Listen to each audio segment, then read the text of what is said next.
Hello friends, welcome to clarity with Manas. मान लीजिए आपको कोई बहुत परफेक्ट रियल एस्टेट इन्वेस्टमेंट के लिए प्लॉट मिल गया जो कि सन फेसिंग है, चौड़ी रोड पे है, सिटी में मार्केट के पास है, वास्तु एकदम परफेक्ट है, साइज आपके लायक है और रेट भी काफी अच्छा है। तो आप क्या उसमें इन्वेस्ट करना चाहेंगे? आई थिंक आप श्योरली करना चाहेंगे। बट अगर वो प्लॉट सीरिया में है या अफगानिस्तान के काबुल में है तो आप क्या इन्वेस्ट करेंगे? आई थिंक नहीं। ऐसे ही मान लीजिए आपको कि एक परफेक्ट ग्रोइंग कंपनी मिल गई जो बहुत तेजी से मार्केट कैप्चर कर रही है, बहुत तेजी से ग्रो कर रही है, उसका बहुत स्कोप है, रेवेन्यू क्वार्टर बाई क्वार्टर बढ़ रहा है, प्रॉफिट भी बढ़ रहा है और अभी काफी छोटी है और उस ग्रोथ का स्कोप भी बहुत है और बहुत अच्छे वैल्यूएशन में मिल रही है। तो आप क्या उसे खरीदेंगे? आप शायद बिल्कुल खरीदना चाहेंगे। बट अगर वो कराची स्टॉक एक्सचेंज पे लिस्टेड है पाकिस्तान के, तो आप क्या खरीदेंगे? फिर शायद नहीं। तो आज का वीडियो आपको ये बताने के लिए है कि कोई भी आप लाइफ का इन्वेस्टमेंट का डिसीजन लें या फिर इनफैक्ट कोई भी डिसीजन लें, जो ये एकदम डिटेल में जाएंगे आप उस डिसीजन को लेने से पहले, उस डिटेल में माइक्रो लेवल पे चीजों को समझने से पहले आपको एक बार ब्रॉडर पर्सपेक्टिव में, बिग पिक्चर में, मैक्रो लेवल में चीज को समझना बहुत इंपॉर्टेंट है। क्योंकि पहले आप मैक्रोज और ब्रॉडर पिक्चर को क्लियर करेंगे, तभी आप माइक्रो इन्वेस्टमेंट्स और उसकी डिटेल में जाएंगे।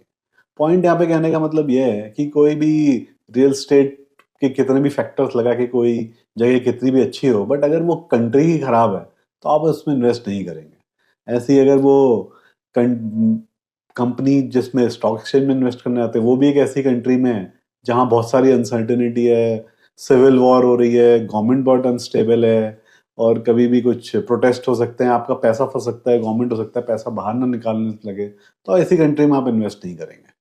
तो बेसिकली आज का वीडियो आपको ये बताने के लिए कि मैक्रोज को समझना इसलिए इंपॉर्टेंट है क्योंकि देखिए आप रिटर्न कितना तेजी से बना सकते हैं या कितना अच्छा बनाएंगे, ये तो माइक्रो डिसाइड करेगा कि आप उस कंपनी को कितने अच्छे से समझते हैं, उसकी ग्रोथ को कितने समझते हैं या उस रियल एस्टेट इन्वेस्टमेंट को कितने अच्छे से समझते हैं। बट आप एक्चुअली में अपना जो पूरा पैसा लगा हुआ है इक्विटी, उसी को ना खो दें या अपना पैसा बचा भी पाएंगे या उस पैसे को बाहर भी निकाल पाएंगे, हो सकता है बैंकरप्ट हो जाए कि जितना पैसा लगाया है वो सारा का सारा डूब जाए। वो डिपेंड करेगा मैक्रो के ऊपर कि वो देश, वो कंट्री, वो सिचुएशन, क्या वो सेक्टर सही था कि नहीं था।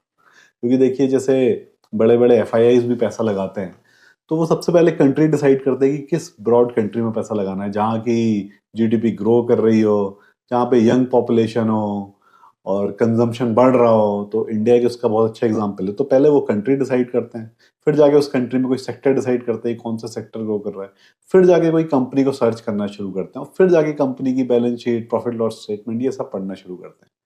बट इसका मतलब है कि जो इन्वेस्टमेंट कभी भी आप करें तो इसके डिफरेंट लेयर्स हैं। सबसे पहले आपको मैक्रो स्टोरी समझना बहुत इंपॉर्टेंट है। अगर फॉर एग्जांपल आप इक्विटी में इन्वेस्ट कर रहे हैं तो आप सबसे पहले ये डिसाइड करिए किस कंट्री में इन्वेस्ट करना चाहते हैं, उसके बाद कौन सा सेक्टर है, कौन सा सेक्टर मैक्रो लेवल पे अच्छे से ग्रो कर रहा है, जिसकी ग्रोथ स्टोरी अच्छी है, जिसमें साथ कुछ सेक्टर टेलविंड चल रहे हैं, गवर्नमेंट भी उसके पीछे लगी हुई है। उसके बाद जाके आप कोई एग्जैक्ट कंपनी को ढूंढिए, उसके प्रॉफिट लॉस स्टेटमेंट ढूंढिए, उसकी ग्रोथ की अपॉर्चुनिटी को देखिए। आप सीधे ही सबसे पहले किसी कंपनी की सेल्स ग्रोथ पढ़ के उसी कंपनी को स्टडी करने ना बैठ जाएं। आप थोड़ा सा पहले मैक्रो लेवल पे बिग पिक्चर को थोड़ा सा समझिए। ऐसी जगह पे जाइए जहां पे आपकी टोटल कैपिटल लॉस होने का चांसेस ना हो। उसके बाद जाके माइक्रो लेवल पे डिटेल में चीज़ों को स्टडी करिए। क्योंकि देखिए मैक्रो जो है डिसाइड करते हैं कि आपकी डायरेक्शन सही है कि नहीं। अगर आप उल्टी डायरेक्शन में ही चलेंगे तो कभी भी सही जगह पहुंच नहीं पाएंगे जहाँ आपको पहुंचना है, नहीं पहुंचना। अगर मान लीजिए आपको दिल्ली से मुंबई जाना है और आप चाहते हैं कि बहुत जल्दी पहुंचे, बहुत तेजी से पहुंचना चाहते हैं, तो ऑब्वियसली आप फास्टेस्ट ट्रेन में जाना पड़ेंगे। बट फास्टेस्ट ट्रेन में जाने से पहले आपको सही ट्रेन पकड़नी पड़ेगी या सही डायरेक्शन में चलना पड़ेगा। कि अगर मान लीजिए दिल्ली इधर है और मुंबई इधर है, जो कि साउथ और वेस्ट में है थोड़ा, तो आपको साउथ वेस्ट डायरेक्शन में चलना है। तो सबसे पहले आपको साउथ वेस्ट डायरेक्शन पकड़नी बहुत इंपॉर्टेंट है। सबसे पहले आप ये कैंपस कंपस में देखें कि साउथ वेस्ट डायरेक्शन है किस तरफ, फिर चलना शुरू करें। क्योंकि अगर आपने तेजी से भागना शुरू कर दिया और डायरेक्शन ही उल्टी है, आपने दिल्ली से नॉर्थ की तरफ भागना शुरू कर दिया, फिर आप कितनी ही तेजी से भागते रहे 100 किलोमीटर की स्पीड से भी, आप मुंबई कभी भी नहीं पहुंच पाएंगे। हम तो पूरा अर्थ का चक्कर लगा के पहुंच सकते हैं, बट दैट्स जोक्स अपार्ट। अगर आपको दिल्ली से मुंबई पहुंचना है तो नॉर्थ की डायरेक्शन में भाग के आप नहीं पहुंच सकते। तो आपको सबसे पहले लाइफ में डायरेक्शन डिसाइड करना, बिग पिक्चर को समझना बहुत इंपॉर्टेंट है। और ये जो मैंने एनालॉजी बताई है, ये इन्वेस्टमेंट के पॉइंट ऑफ व्यू से तो बताई है आपको, बट ये अगर आप लाइफ में कोई और डिसीजन भी लेना चाहते हैं, लाइफ के जो बड़े बड़े डिसीजन हैं, उन सब जगहों पे ये बात सेम तरीके से लागू होती है कि आप कोई भी अगर डिसीजन लेना चाहें तो ब्रॉड लेवल पे, ब्रॉड पर्सपेक्टिव पे करेक्ट डिसीजन लेना बहुत इंपॉर्टेंट है। माइक्रो लेवल पे अगर आप गलत हो जाएंगे तो हो सकता है आपके इन्वेस्टमेंट्स के रिटर्न्स आपको उतने अच्छे ना मिले। हो सकता है आपको 18% CAGR की जगह 12% CAGR करना पड़े, या हो सकता है 5% CAGR बने, आपको एफडी से भी बेकार रिटर्न मिले, बट एटलीस्ट आपका जो कैपिटल है वो प्रोटेक्टेड रहेगा।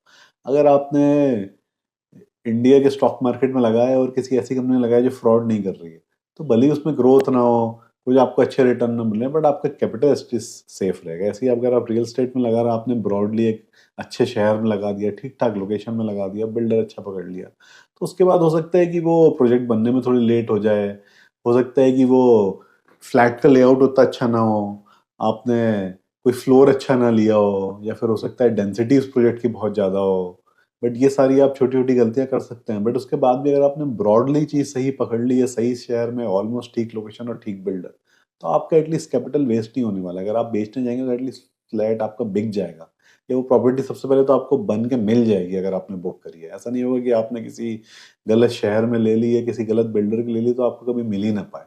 तो अगर आपने ब्रॉड प्रोस्पेक्टिव पे एटलीस्ट एक सही डिसीजन ले लिया, तो आपका कैपिटल लॉस का चांसेस उसके बाद बहुत कम हो जाता है। उसके बाद रिटर्न मिले ना मिले, वो आपकी माइक्रो लेवल की स्टडी कितनी अच्छी है उस पर डिपेंड करेगा। और माइक्रो लेवल की स्टडी मैं ये नहीं कह रहा इंपॉर्टेंट नहीं है, it is very very important. जब आप एक बार माइक्रो लेवल पे समझ जाएं कि आपको क्या डायरेक्शन में इन्वेस्ट करना है, उसके बाद कहाँ पर एग्जैक्टली कैसे इन्वेस्ट करना है, उसके लिए माइक्रो स्टडी बहुत इंपॉर्टेंट है।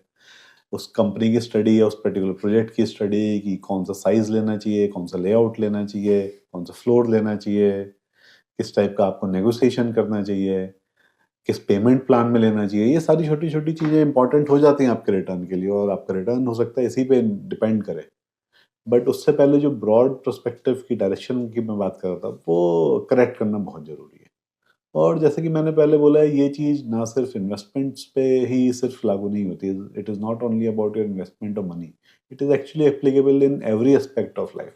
अगर आप कुछ भी लाइफ में बड़े डिसीजंस ले रहे हैं, तो आपको ब्रॉड डायरेक्शन उनकी करेक्ट करना बहुत इंपॉर्टेंट है। अगर आप शादी का डिसीजन ले रहे हैं, तो आपको फोकस करना है जिस पर्सन से आप मैरिज करने वाले हैं वो करेक्ट चुने, ना कि जो वेडिंग का फंक्शन होने वाला है। अगर आपका फोकस इसके ऊपर है कि वेडिंग फंक्शन सबसे अच्छा कैसे होगा, हनीमून किस जगह पे जाना है वो कैसे डिसाइड करूं, और कैसे वेडिंग फंक्शन में ज़्यादा से ज़्यादा पैसा लगा के एकदम भव्य भव्य उसे करूं, उन सब चीज़ों में फोकस करने के बजाय आपको जिस पर्सन से आप मैरिज कर रहे हैं वो ब्रॉड करेक्ट करना जरूरी है। उसके बाद मैरिज आप भले कोर्ट मैरिज कर लें, या फिर बहुत अच्छी मैरिज करें, बहुत सारे खर्चा करके अपने बहुत सारे दोस्तों रिश्तेदारों को मिलाएं कि नहीं बुलाएं, वो उतना इम्पोर्टेंट नहीं है। ऐसे ही अगर आप कभी करियर में, जॉब में कुछ डिसाइड कर रहे हैं, तो अगर आप जॉब स्विच कर रहे हैं, तो आपके शहर में किस कंपनी में जा रहे हैं वो ब्रॉड लेवल पे ज़्यादा इंपॉर्टेंट है, ना कि सैलरी इंक्रीमेंट आपको 20% की जगह 30 मिल रहा है कि 40 मिल रहा है। वो इम्पोर्टेंट तो है, बट वो सेकंड लेवल पे इंपॉर्टेंट है। फर्स्ट लेवल पे ये इंपॉर्टेंट है कि आप कैसी कंपनी में जा रहे हैं, कौन से शहर में जा रहे हैं, क्या वो कंपनी बंद तो नहीं हो जाएगी कुछ महीनों बाद, या उस शहर में आप बहुत परेशान तो नहीं हो जाएंगे। ये पहला माइक्रो लेवल पे करेक्ट डिसीजन या फिर इस डायरेक्शन को करेक्ट करना बहुत जरूरी है। उसके बाद माइक्रो लेवल पे जो है वो नेक्स्ट लेवल पे आता है। तो यही आज का वीडियो तो आपको समझाने के लिए कि जब भी कोई डिसीजन लें, इन्वेस्टमेंट डिसीजन लें या लाइफ का डिसीजन लें, करेक्ट डायरेक्शन को पकड़ना बहुत जरूरी है। ब्रॉड लेवल पे करेक्ट होना बहुत जरूरी है, क्योंकि देखिए ब्रॉड लेवल पे आप एक बार करेक्ट हो गए, जैसे कि मैंने पहले बोला, माइक्रो लेवल पे आप अगर गलत हो जाएंगे तो हो सकता है आपको उतने अच्छे रिटर्न ना बने, आप उतने अमीर ना बन पाए, बट एटलीस्ट आप गरीब होने से, बैंकरप्ट होने से तो बच जाएंगे। क्योंकि देखिए कई बार एक और भी पॉइंट है इन्वेस्टमेंट्स के बारे में या लाइफ के बारे में, कि अगर हम बैंकरप्ट होने से बच गए और ऐसी जगह पैसा लगाता रहे कि हमारा पैसा बर्बाद नहीं हुआ, तो कुछ ना कुछ पैसा तो हम बना ही लेंगे। ये पैसा हम बनाएंगे उस किस्मत से, कि जब आपकी किस्मत सही होगी, आपके स्टार सही डायरेक्शन में होंगे, आपको कोई ऐसी कंपनी, ऐसा इन्वेस्टमेंट मिल जाएगा जो आप बहुत अच्छा तेजी से आपको रिटर्न दे देगा। बट बाकी टाइम पे आपको बस ये इंश्योर करना है कि जब किस्मत आपके साथ ना हो, तो आप ऐसी जगह ना फंसे जहाँ आपकी कैपिटल ही पूरी की पूरी लॉस हो जाए, और सारी आपकी इन्वेस्टमेंट जर्नी या लाइफ की जर्नी ही बहुत बुरी डायरेक्शन में चले जाए। ऐसे ही आप अगर शेयर मार्केट में आए नए नए मान लीजिए, और आपने एटलीस्ट ये डायरेक्शन सही पकड़ ली कि यार मुझे एफ ट्रेडिंग नहीं करनी है, कुछ ना कुछ इन्वेस्टमेंट ही करनी है, तो भले ही आप सही इन्वेस्टमेंट कर पाए ना कर पाए, आपको अच्छे रिटर्न मिले ना मिले, आपका जितना ओरिजिनल कैपिटल है वो जीरो तो नहीं होगा, कुछ ना कुछ परसेंटेज तो पैसा आपके पास बचा ही रहेगा। आप एकदम जीरो या नेगेटिव में लोन्स के ऊपर तो नहीं आ जाएंगे। क्योंकि अगर आप एफ ट्रेडिंग शुरू कर देंगे आते ही सबसे पहले, तो आप जितना भी कैपिटल लेके आए हो सकता है उसको जीरो कर दें या नेगेटिव कर दें और किसी लोन के ट्रैप में फंस जाए। तो ये ब्रॉड डायरेक्शंस हर जगह समझना बहुत जरूरी है। होपफुली आपको ये वीडियो पसंद आया होगा इन टर्म्स ऑफ अंडरस्टैंडिंग कि किस सिचुएशंस में macro becomes more important than micro in the initial decision that you take. उसके बाद आपको जितना डिटेल में स्टडी करना है उतना स्टडी करिए, बट इस मैक्रो ब्रॉड डायरेक्शन को करेक्ट रखना बहुत इंपॉर्टेंट है। अगर आपके कुछ क्वेरीज हैं, कुछ कमेंट हैं, तो आप कमेंट बॉक्स में लिख सकते हैं। मेरा व्हाट्सएप नंबर स्क्रीन पे आ रहा होगा, अगर आपको कुछ मुझसे कुछ पूछना है, कुछ आपको हेल्प चाहिए, तो आप मुझे व्हाट्सएप नंबर पे डीएम कर सकते हैं। इस यूट्यूब चैनल पे आपको इन्वेस्टमेंट से रिलेटेड, लाइफ से रिलेटेड, वेल्थ क्रिएशन से रिलेटेड, सबसे रिलेटेड वीडियोस मिल जाएंगे। और मैं ये चाहता हूँ कि आप इस पूरी जर्नी पे चलें इस यूट्यूब चैनल की। जैसे जैसे मैं वीडियोस बनाता जा रहा हूँ, आपको होपफुली हर बार कुछ नया सीखने को मिलेगा। और ये एक पूरी जर्नी है जिसपे मैं आपको ले जाना चाहता हूँ इस यूट्यूब चैनल के थ्रू, कि आप नई चीज़ें सीखें, नया कुछ करें लाइफ में। So thank you very much, that's all for today.